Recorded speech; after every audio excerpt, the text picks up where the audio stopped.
Hi everyone, and welcome to Housing Fair, Safe, and Affordable. Every 2 weeks, the housing programs of the Champlain Valley Office of Economic Opportunity host a program on a relevant local topic related to affordable housing and safe housing in our community. I'm with the CVOEO mobile home program, and tonight we'll be discussing the Farrington's mobile home park, which is a mobile home park in the city of Burlington. And tonight I brought two guests with me, Theresa Lefebvre and Jeremy Ryan, who are both residents of the park, who are here to talk about the process and experiences that they're going through. But first I wanted to give a little bit of an overview of what happens when it is a park, when a park goes up for sale. When a park's listed for sale, the residents have the right of first refusal to consider purchasing the land. Clearly, residents have an interest in that, and that they own their homes on the property. So when a mobile home park, any in the state of Vermont, is listed for sale, households are notified of that fact in writing. So welcome, Theresa. Welcome, Jeremy. Thank you, Sarah. Thank you. Tell us a little bit about the community that you live in, the Farrington's mobile home park.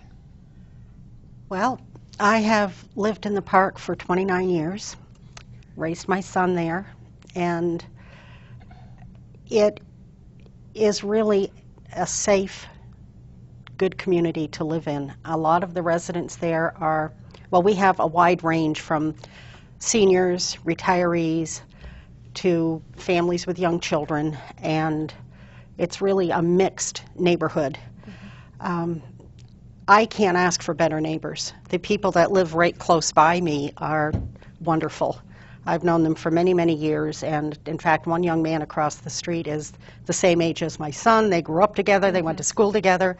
So I really consider it a really good place to live. It's one of the most affordable housing situations in Burlington, and the location is wonderful. They have great schools right close by, Letty Park, the shopping center. And for me, I'm now retired, and my family, I've spent my whole life in Burlington. My family members live in Burlington, several of them, and it's just the best location that I can think of. Yeah, thanks. Do you want to add anything? How many homes are in? Yeah, I took down a few little stats here about the park, a little history. Sure. There's about 110 households, I believe, about 20 being rentals.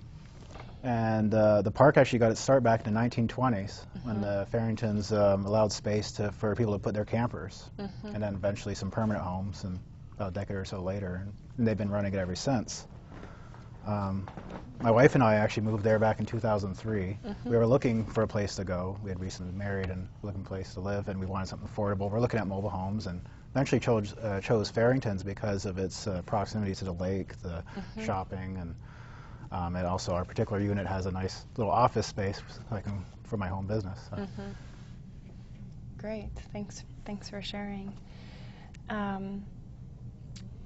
So tell us a little bit about the sale process. I know I've been working alongside you and was notified of the sale a few months ago as well. But tell me a little bit about that process from your perspective. How notices came. Well, you want to start, or? No, you okay. Go ahead. Well, you got the letter in the mail, and at first, I think many of us were really concerned about what was going to happen. And I had started talking with Rob Farrington, and it sounded like from my discussions with him that he wanted us to be able to have the park, and he was going to give us to help us through it.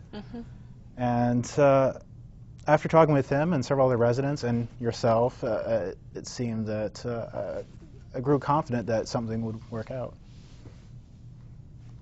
Anything to add? Yeah, well, only that I've suspected this for a long time, that the park would be sold, and so I really wasn't that surprised when I got the letter. I'm very grateful for Jeremy and a few other members of the board who really took this by the horns and got started to try to get the cooperative together. I know I tried to form a community group many years ago and wasn't very successful at it, but I think the fact that the park is now being sold, people are more interested in coming together as a whole community and trying to work out something that's best for everyone. And I'm very encouraged by the number of people who are stepping up and coming to meetings and bringing in their ideas. Right, yeah, so to give the viewers a little bit of background, since the park was noticed for sale, we held a number of community meetings that were organized, set up for residents to know, okay, what options are out there, what's available. I know I was involved in that process along with folks from the city, folks from the Cooperative Development Institute, folks from other nonprofit housing organizations. Do you want to talk to, what that process looked like from the start, from meeting number one, and kind of what options were put out on the table, and kind of where you took it from there? Sure, yeah. Well, I mean, from the first meeting, we had a lot of people came out to help show their support and help us out. We had like 2 or 3 nonprofits, people from CDI, and they provided a lot of nice options for us. And over time, it seemed that the co-op option was our better choice going forward, because I've talked with the nonprofits independently, and they also expressed at meetings that it could be difficult for them to get the financing we need for them to be able to buy the park, and time is a concern. Mm-hmm. And they suggested that even if they did take us over, that they might want to try to steer us in the direction of a co-op eventually.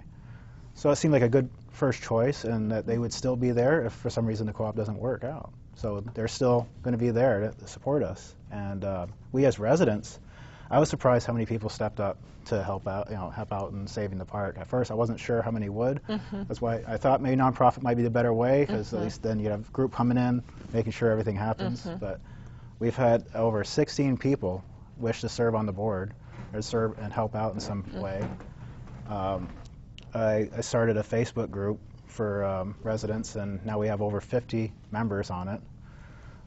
We built a database, and a lot of people are stepping forward to join our database, and now we have contacts for almost everyone in the park, either email, phone, and Facebook for everyone, I think, except 9 people now. Mm-hmm. We got more than enough signatures for a petition to go to co-op. Mm-hmm. I forgot what the requirement was, but we ended up with like 80 some odd. Right, so majority of households needed to give their vote of approval for at least exploring the option, at least saying, hey, I'd like to entertain the idea and look into what a co-op is.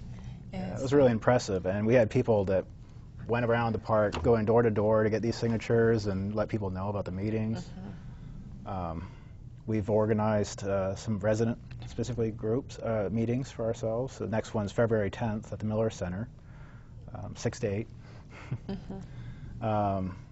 We've also, we've enrolled 34 members now in the co-op, paying at least $5. And yeah, that's where we're at. Something else I find that's very good about this process, and the good news is that it's put a lot of people's minds at ease. Mm-hmm. That we are working to keep this as a mobile home park. There are some residents in the park who have been there for 40 years and longer. Sure, and if we don't keep this as a mobile home park, the concern is, where do we go? We would lose the equity in our home, because it isn't like parking a car. You can't just put it on a hitch and drive it away. There's no place to put it. Mm-hmm. And I think a lot of people that the first meetings you could just feel the tension in the room. And I think now people are more focused on working to make this happen. And their fears have been assuaged considerably, and that's very good. Yeah, and I can speak to that from other groups. I mean, I've seen other groups, reach the same kind of benchmark and same kind of point, our land's for sale. What does this mean for us? What does that mean for the security of our homes? And yeah, it's scary to get that notice in the mail, but it's also reassuring, as you've mentioned, that there's options out there for either nonprofit preservation or resident ownership. And so for viewers that might not know, we're talking about a co-op, and so what does that mean? And that's really a business that's resident owned, in that members or households have a share and a stake in the governance and decision making of running the property. So yeah, it's really heartening to see how folks have stepped up to the plate, just as you've outlined, and really done a lot of door-to-door outreach, you know, finding communication networks to make sure people are in the loop, whether it's by phone, you know, email or carrier pigeon, whatever way that might be, to have information as to the process that's going on. And I think you're right, Theresa. It's a process, you know. It's not anything that happens overnight, but it, you know, each thing happens in its own time. Yeah, and everything that everyone's been doing has been all volunteer. It's an important, you know, important thing to stress, that people are just doing things because they want to save the park, they want to save their homes, and help out any way they can. Did you have something to add? I guess I was going to ask how you've kind of coordinated things on the ground. I mean, I know I've been working with both of you and all your neighbors in kind of a public meeting, community forum sense, but I'm just curious what the footwork on the ground has looked like for you all. You mentioned having to, you know, one of the earlier steps was signing up petitions saying, hey, you know, we'd like to explore this option of what resident ownership is. What did that look like from, it seems like the petition was one of the first steps to kind of get your boots on the ground. If you want to talk to how that worked, and how did people coordinate efforts? Well, go ahead. I think it was, I think you gave the petitions originally to James Flood, right? And I think he more or less organized that. Him and Bob Doherty. Bob Doherty. Okay. Yeah, they went around and Wayne Savage, I believe. Yeah, the three of them pretty much handled that part of getting petitions around. And I know there's been a lot of discussion just when you meet people on the street, coming or going, and you know, we always run into one another at Hannaford or at Ace Hardware, and a lot of people have been talking amongst themselves in between meetings and discussing what the options are and how things are going to happen. Our next meeting as a co-op is going to be next Thursday. Is it the 22nd? yeah, And at that time, we'll be electing a board of directors. Right now there's a temporary board of directors. We'll be electing a full board of directors, and once that happens, I think things will go a lot faster. So tell me about leading up to this. That's probably new information for a lot of folks. I mean, I know meeting with you, that was kind of the big decision on the table is, you know, are we going to incorporate, and that was one of the main steps for moving this process along and saying, okay, we're gonna form a group to explore this. Do you want to talk to our last meeting? You're alluding to it a little bit, in that the process of, you know, it involves electing a board of directors, but yeah. Well, there was another meeting before that when they decided to go to try to get a cooperative, and Jeremy could speak to that, as I wasn't there, unfortunately. But at our last meeting, we adopted interim bylaws and articles of association, and we had to vote on a name in order to notify the state of Vermont that we are trying to go co-op. And in order to do that, you have to have a name, you have to have an interim board of directors, so that happened at our last meeting. But the meeting before that, I think there was a lot more discussion about which way to go. And yeah, well, I mean, I think that it was at that meeting that the nonprofits more or less suggested that we might want to go the cooperative route, and then pretty much we had a hand vote, and the majority of the people there decided to go ahead with that. I think there's a lot stronger feeling of community now than there was before. People are excited about having a say as to what happens in the neighborhood. Yeah. Did folks know, I mean, you were speaking earlier, Terry, about your experience, you know, feeling like a really sense of community and being there for a long time and knowing your neighbors. Is your sense that that's the experience of most folks, or has this been kind of an introduction to your neighbors for a lot of people, or first time that folks are meeting one another? Well, personally, I've worked full time, so I'm not there, hadn't been there in the daytime, and since I've retired, I'm meeting more of my neighbors than I had known before. I think anyone in the park will say they know their neighbors right around the small area where they live. You know, my house is here, and I know people in this number of houses around me. Sure. What's happening now is people are getting to know the residents as a community. We're getting to meet people on a different avenue or the north or south end of the park, rather than just the people in the small area where you are, and getting their perspective on how things are and how they would like to see them. And I don't know, if Jeremy, if you feel the same way about that. Oh yeah, yeah. Well, I'm a bit on the shy side, so I actually didn't know many neighbors in the park at all. And after this started, yeah, I know a lot more people than I ever knew before. So yeah, I think it's definitely bringing us together. Well, it's a good cause too, and like you say, I mean,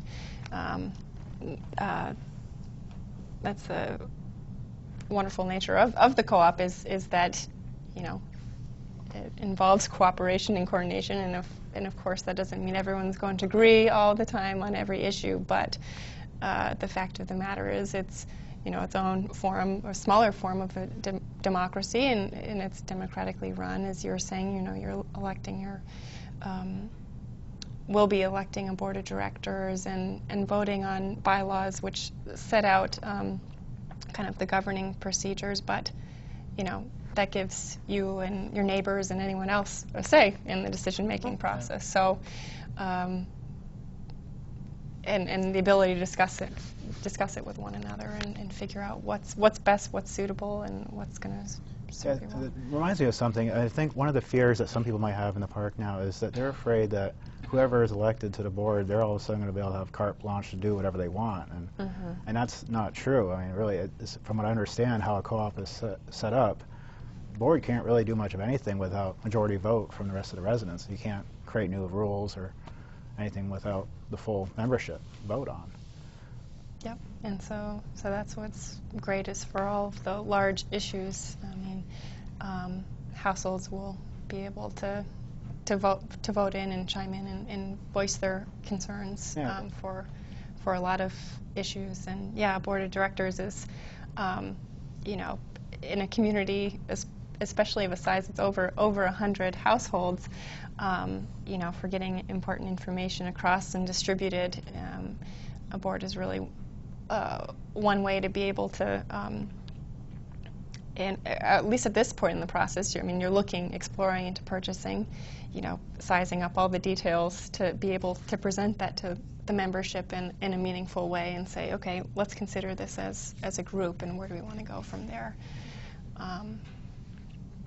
I think people are also excited about having a say about what happens in the park. Like what repairs need to be done, what needs to be upgraded, when is that going to be done? And, you know, up until now, it's been landlord and tenant, and if you need something done, you would go to the landlord and hope it gets done. As a cooperative, we can set time frames to do things that need to be done, and we can plan financially, you know, what do we need to do to get the money to get this done? How long do we need to save for it, or is this something we can do with the purchase price, with the mortgage that we use to purchase the property? And I think people are feeling much better about that than they had been in the past. Yeah. I mean, it's interesting because in some way there's big change, and in some way there's little change in that folks would still continue to pay their lot rent as usual. They're still paying it to a business that owns and operates the park just as it happens today. I mean, folks are paying the landowner now for lot rent, but in a cooperative situation, where's the rent going? It's going to the organization that's collectively owned, and as you say, you know, you can from there be able to analyze that, look at your budget, and see, you know, as a group, what collectively do we want to do? What's a priority to address? Yeah, so it's great. Yeah, and some of us already been contacted about, you know, other outside entities that want to try to get us some grant money too to make improvements, which might not have been able to be done previously when it was a privately owned park, but now that opens us up to all those opportunities. Because the cooperative is nonprofit, and that makes a big difference as to, you know, how much money are we going to have to collect. Well, we only need to collect enough money to keep the bills paid and keep the place up to do the improvements that are necessary. There's no profit involved at all. Right. So it's just enabling you to plan for, you know, Right. pay for the expenses today and save for, you know, the big fixes or the big projects for the future. But and it may help us keep the cost down. We hope. That's one thing that's nice about the loan. If we get it, it's 110% of whatever the purchase price of the park is. So we have some of that extra 10% we can put aside for big projects or emergencies we might have. Yeah, thanks. I'm wondering, you know, it's interesting working in Vermont. So there's 244 mobile home parks statewide in Vermont. Of those, I think about 50 are owned by nonprofits or cooperatively owned. There's 6 co-ops. 2 were formed back in the 80s and in early 90s, and it hasn't been until the last 3 or 4 years that additional parks have changed over to the cooperative model. So we have 6 now. We have 6 co-op parks in Vermont, which is great in that we have resources available. People have gone through the process before, learned something new before you have, thankfully. You know, each group is a learning process, and each group is unique, and each community is different and has different needs. I'm curious what research you've done or what groups you might have reached out to just to wrap your minds around a cooperative model and what that means and what's been done before. Well, of course, I've been emailing you quite a bit, and Sure.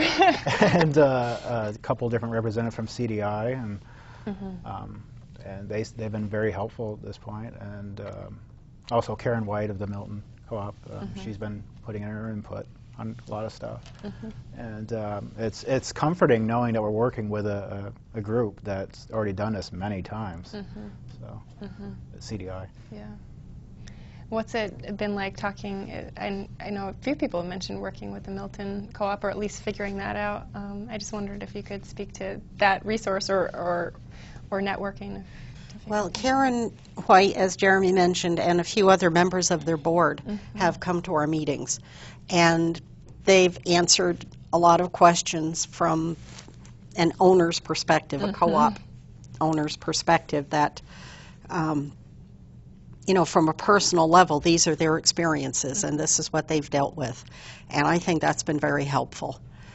Like, what do we do? What happens if someone is back on their rent? They're not paying their rent up to date, or they're not taking care of their property. And, you know, they've helped us along with that. And the board will be looking at hiring a property manager, I'm sure, to take care of the financial end of things, and hiring someone to take care of the park, the snow plowing, and things that have to be done like that. And I think Karen and her other board members have been really helpful with their information. Yeah, I agree. Great, thanks. Concerns? It's a new process for you, your neighbors. My concerns? My primary concern is, I'm very hopeful that this is going to work, but my real concern is if it doesn't work, what's going to happen with the people in the park? And especially, you know, people who have lived there a long time, people who are on fixed income, we have people there who are on disability, and you know, what's going to happen to those 110 families? Because as I said earlier, you can't just hitch up your mobile home to the back of a truck. And there is no place to put mobile homes. You can't, like, I couldn't take my home and move it into Westbury Park.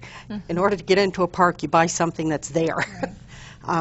And that's my biggest concern. As I said, I'm very hopeful that this is going to go through, and I will work very hard to try to see that it goes through, but that's my concern. And, you know, making sure that we can take care of one another once we are a co-op, that, you know, the people who really have no other place to go are assured that they can stay in their homes. Thanks. Jeremy, concern? Yeah, I share the same concern. You know, I want to make sure this happens one way or another. It's looking pretty good that this will, but it also looks like Burlington Housing Authority, they're probably watching in the background and looking at their options as well should this fail. So they'll be helping out and with their resources. And I guess my other concern is that when we form our board, that we do treat everyone in the park fairly, equally as possible. I know that's, well, at first the scare was people are going to lose their homes. People are starting to feel more confident that they're not, but now they're starting to worry about are they going to be treated fairly by their neighbors, and that's important. We need to make sure as we come together as a board that we do make that clear, that we're not going to discriminate or treat people differently. And I've been, you know, people have been coming forward with a lot of their concerns about the park that they want addressed. And I've been cattling them all down, so and we'll try to address them as the board. Yeah. Most excited about? Or Owning hopeful, and running the hopeful? place ourselves. Having a say as to how the park is managed and when things get fixed that need to be fixed. Yeah, I think, you know, adding that extra security, because I know there's always been that concern that you might lose your home in the past, you know, that the park might change to something else. Once it goes co-op, it should be more secure, and people should have that peace of mind that they could, if they decide to move, that they can might even be able to sell their place for more than they paid. That value will be there, that security of having the ground underneath you, not going away from your home. And that is another good point, that if, you know, when we become a cooperative, if we sell our homes, we will be able to sell our homes. If it doesn't become a cooperative, if it's sold, I mean, we are watching, we're working with the Zoning and Planning Commission as well. And I actually went to a meeting last night, and they assured us that there are no proposed changes to zoning. Right now, the park is a medium-density residential property only. And they assured us that there's nothing in the works to change that. But, you know, I've always said you only need a stroke of a pen to change zoning, so we're keeping an eye on that. But if we couldn't sell our home, for instance, if the park were sold to a developer and we were told you have 180 days to get off the property and move your home, we would also lose all of the equity we have in that home. So if you're going to find another place to live, where are you going to get the money for a down payment or a deposit or first and last month's rent or whatever it is you need? I mean, right now we have some equity, and you know, some people, they just put in some brand new mobile homes in the park, and they, I'm sure, have a mortgage. And if you have a mortgage on a mobile home that you can't move somewhere else, what are you going to do with that? And that's a lot of money. Yeah, I think it's an important distinction that you're making. It's not quite the same. It's, you know, a mobile home park is slightly different than rental housing or another type. Right. Yeah, you can't exactly walk with your feet, that you've got your investment as your asset, as your home. And like you say, you can't easily move that or move that to a different location. The lion's share of the value of any home is because it has the land underneath it. Yes. Without that, it's worth nothing, basically. Yes. Great. Well, it's been wonderful having you on the show tonight. Thanks for sharing your experiences.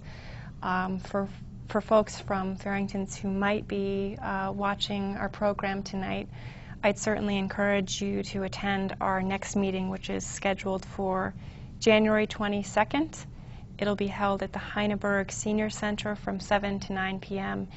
And then we'll be discussing the next step in the North Avenue Cooperative, which will be elections for Board of Directors. So I strongly encourage folks from from the park to attend, to learn more about folks that are running for your board of directors, and we'll hope to see you there. So thanks again, Theresa. Thank you, thanks, Sarah. Jeremy. I appreciate the opportunity to be here. Yeah, Thank you. Great.